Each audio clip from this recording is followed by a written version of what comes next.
Hello, my name is Eugenio and he's Diego. And today we're gonna talk about the biocentric environmental ethics. And much of the history of the environmental ethics can be understood in terms of expanding range of moral standing. Traditional Western ethics has always been anthropocentric, meaning that only presently living human beings deserve moral consideration.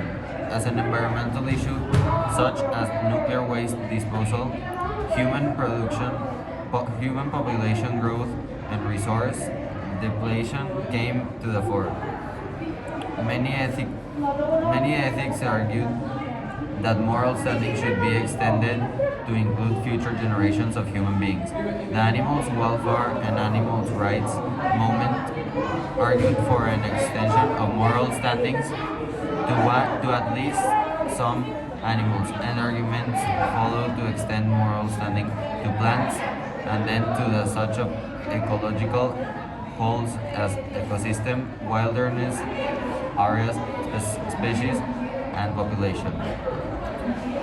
The philosophical challenge throughout the process was to articulate and defend a non-arbitrary criterion by which the question of a moral standing could be decided.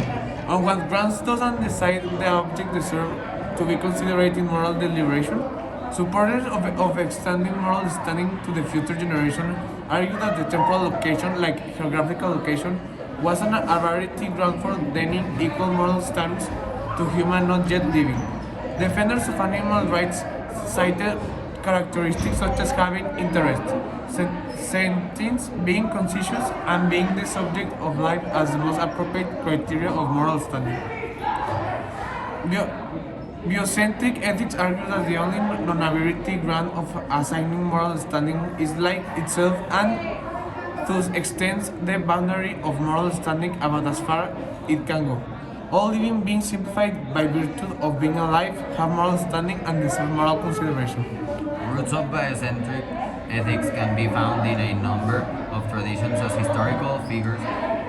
The first of the five basic precepts of Buddhist ethics is to avoid killing or harming any living thing.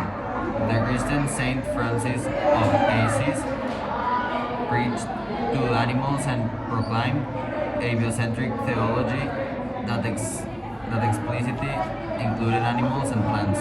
Some Native American traditions also hold all living things are sacred. The Romantic move of the 18th and 19th centuries defended the intrinsic values of natural world against the tendency of the technological age to treat all natural having mere instrumental value.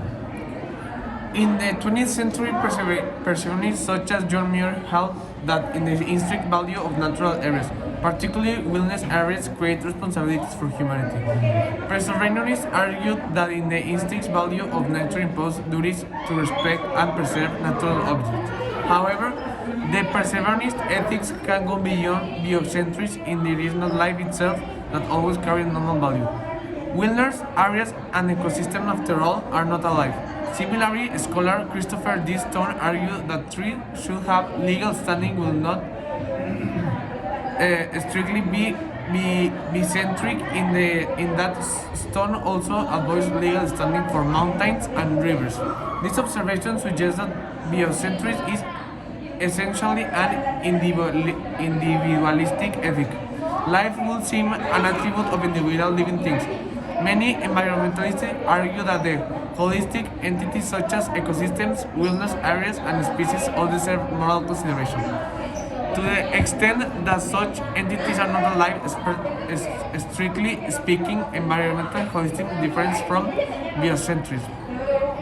Albert Schweitzer was another early 20th century thinker who argued that life itself is decisive factor in determining moral value, working in the most remote areas of Africa.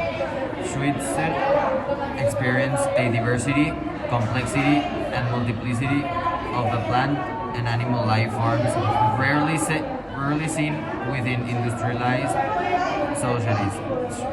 Schweitzer used the phrase reverence for life to convey what he took to be the most appropriate attitude toward all the living things.